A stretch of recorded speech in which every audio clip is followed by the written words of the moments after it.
In this video, we're going to discuss optimization of two variable functions. Meaning finding local maximums or local minimums or absolute maximums and absolute minimums for functions of two variables. We're going to focus on functions of two variables in Calculus 3. Alright, now before we do the Calculus 3 portion of it, we're going to look back at what we learned for single variable functions in Calculus 1, and we've got some graphs. I've got a graph on here, and we know that when we go to find a critical point or a critical number, to find a minimum or a maximum value, a relative min or relative maximum, we look for where the derivative is equal to 0. Alright, so we know that a critical number or a critical point is a value where the derivative is equal to 0 or maybe does not exist. Alright, and we classify the extrema or relative mins or maxes for functions by taking the following steps. This is what we had learned in Calculus 1. We first find where the derivative is equal to 0 or maybe doesn't exist. Maybe you have a cusp or a corner point in the graph, and then we either use the first derivative test or the second derivative test to classify the critical points as relative mins, maxes, or possibly neither. Alright, the second derivative test, I just want to remind you what that says, because that's going to be what we're going to have an analogous result to that for functions of two variables here in Calculus 3. So the second derivative test said if you had a function which is twice differentiable and you're talking about a critical point or critical number where the first derivative is equal to 0, then we can determine if it's a relative min or max by looking at the concavity. Alright, so locally speaking, if the second derivative was negative, that means it was concave down locally, so it had a relative max. If the second derivative was positive, that means locally it's concave up, so it's a relative minimum. If the second derivative was also equal to 0, then we can't draw any conclusion with the second derivative test. We might have to do some other analysis. It could be a min or a max or possibly neither. A couple other important points to bring up before we move on to two variable functions from Calc 1. If you have a max or a min, then the first derivative is 0 or maybe doesn't exist. All right, that's part of the definition of what it means to be a critical number. If the first derivative is 0, yes, it's a critical number. The third bullet, though, is an important one. Just because the derivative is equal to 0 does not mean you have to have a max or a min there. Just real quick, remind ourselves of this important example. If we look at the first derivative of x cubed, we get 3x squared. When will that equal 0? That'll equal 0 when x is equal to 0. All right, but we know what the graph of y equals x cubed looks like. All right, and there's our function. We know we have neither a min nor a max at x equals 0 here. If we go to the right, we go up. If we go to the left, we go down. All right, but it does have a horizontal tangent line at 0. All right, again, my picture is just free-handed, but we can get a better graph using Desmos or a graphing calculator. But again, first derivative being equal to 0 at a point means you have a critical number, does not guarantee you have a max or a min. You may not. We might have to do some testing to determine that. All right, a couple other words about functions of one variable. All right, we had found relative or local maxes or minimums using either the first derivative or second derivative test. But if we have a continuous function and it's restricted to a closed bounded interval, in the graph here I'm going from this function's restricted to going between 2 and 8, and if it's continuous at the whole interval and the endpoints, meaning it's on a closed bounded interval, then it has to take a max or a min. And where does that max or min happen? That's either going to happen at the endpoints. We can see in this graph the highest point is at the right endpoint. The lowest point, though, is at a interior critical point. All right, we have a horizontal tangent line. We have a low point there in the middle. So we know, and we've learned, that continuous functions on closed bounded intervals always obtain their absolute maximum and absolute minimum values. How do you find them? The steps that we have gone through. Well, you locate any possible interior critical points, so any critical point or critical number inside the interval, and then you just need to evaluate at both endpoints and any interior critical point and look at the biggest and the smallest values. All right, so that's something we're also going to generalize to functions of two variables. Again, an important remark here at the bottom, we don't need to use the first derivative test or the second derivative test when we're finding absolute minimums or maximums over closed bounded intervals. All right, you just need to find the critical numbers and test at the boundary. And that's what we're going to be doing for functions of two variables. Again, the boundary of this interval in this case was x equals 2 and x equals 8. We had some critical point in between 4 and 6 here. We would just have to test those three values and look for which one's the biggest and which one's the smallest. All right, again, the first and second derivative test only told us relative or local maxes or minimum values. A couple other just points to bring up, and I've got some pictures to go along with it. If you have a continuous function on an interval of infinite length, so that's not a closed bounded interval, you may or may not obtain a max or a min. This graph right here does not attain a maximum or a minimum value. It goes up forever as we get closer and closer to 0. From the right, it goes down closer and closer to 0. So it's bounded below by y equals 0, but it never attains that value. All right, now you could have an absolute minimum or maximum. We just might not be able to find those by using the critical values. You may or may not. So in this example, we can see we've got an absolute maximum right there at x equals 0, right? And this is a function which is defined on all real numbers. So for instance, this might be the graph of 1 over x squared plus 1, for instance. That's a function defined for all real numbers. It's bounded, and it does attain an absolute maximum at x equals 0, and that maximum value is 1. Right? But again, we have to verify that maybe graphically or algebraically another way.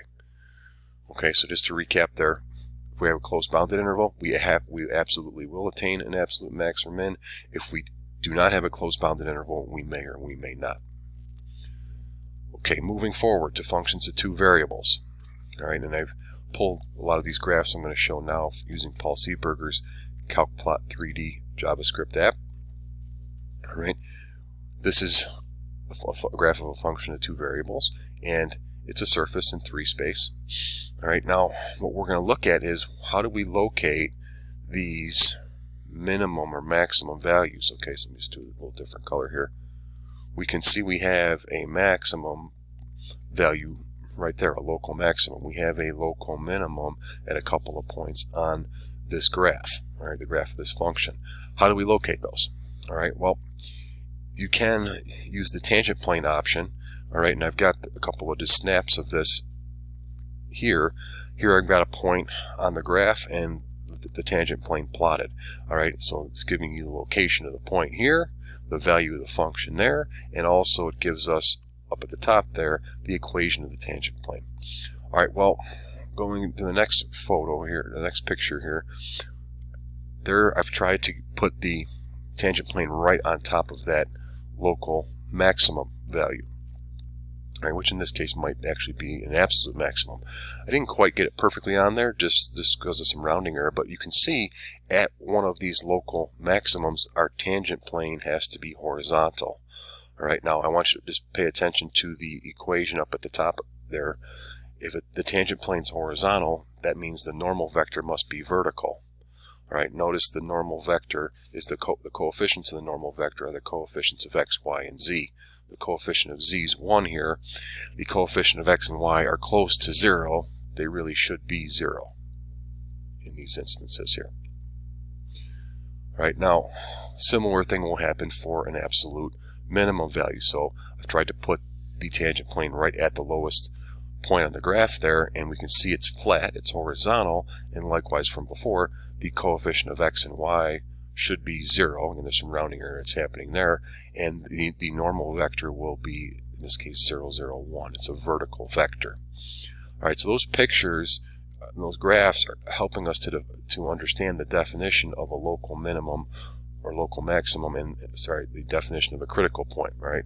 Again, the key feature of this is at a min or max, assuming the tangent plane is well defined, the tangent plane must be horizontal, which means the normal vector there must be a vertical vector. All right, so how do we get this definition of critical point? Well, we know what the equation of the tangent plane to the graph of a two-variable function is. This is from our work in sections 3, and 4. All right, on the definition of differentiability. All right, that's our local linear approximation or tangent plane approximation to the graph. We're thinking about A and B being a fixed point on this graph. The only variables in this equation are the variables x, y, and z. All right, now what we're going to do is we're going to rewrite this briefly by putting it into the form, the standard form or the general form of a plane, a x plus by plus c z equals d, because we want to know what the coordinates of the normal vector are. All right, and remember, the coordinates of the normal vector are the coefficients a, b, and c of x, y, and z respectively. All right, now to do that, all we're going to do here is just distribute this number through the parentheses and this number through the parentheses to rewrite this left hand or the right hand side as f of ab plus, and this is going to be the partial with respect to x at ab times x minus, I'm going to put the a in the front there, times the partial at AB, and then likewise we're going to have plus, this is supposed to be a y, I just noticed I have a typo there, it's supposed to be a y there in that equation. Alright, and then so it's going to be the partial with respect to y at AB.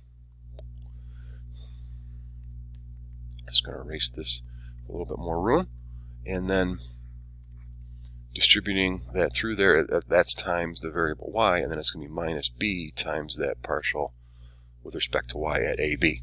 And I'm just going to highlight the things that we have that have the variables on it. Alright, so on the right hand side, this term right here has the variable y, this term right here has the variable x. All we're going to do is add those over, or sorry, in this case it's going to be subtract them over to both sides of the equation to isolate the constants f of AB, and that's a numerical value. This is also a fixed number, the partial derivative evaluated AB times A, and then this is a fixed number. So we're going to leave those numbers on the right side and just subtract these x terms over and the y terms over, and that gives us this next line that I have typed in here. Alright, so let's pay attention to what the coefficients of x, y, and z were. Well, the coefficient of z on the left side above was 1, so I put that in there for emphasis. The coefficient of x and y are going to be those negative partial derivatives evaluated at AB. Alright, again, the coefficients of the normal vector to a plane are the coefficients of x, y, and z respectively. Alright, that shows us we get this as a normal vector to our tangent plane. Alright, now, if that, as we said above, is going to be a vertical vector, what does that imply? That must imply that these first two coordinates have to be 0. Alright, and that leads us to the definition of a critical point.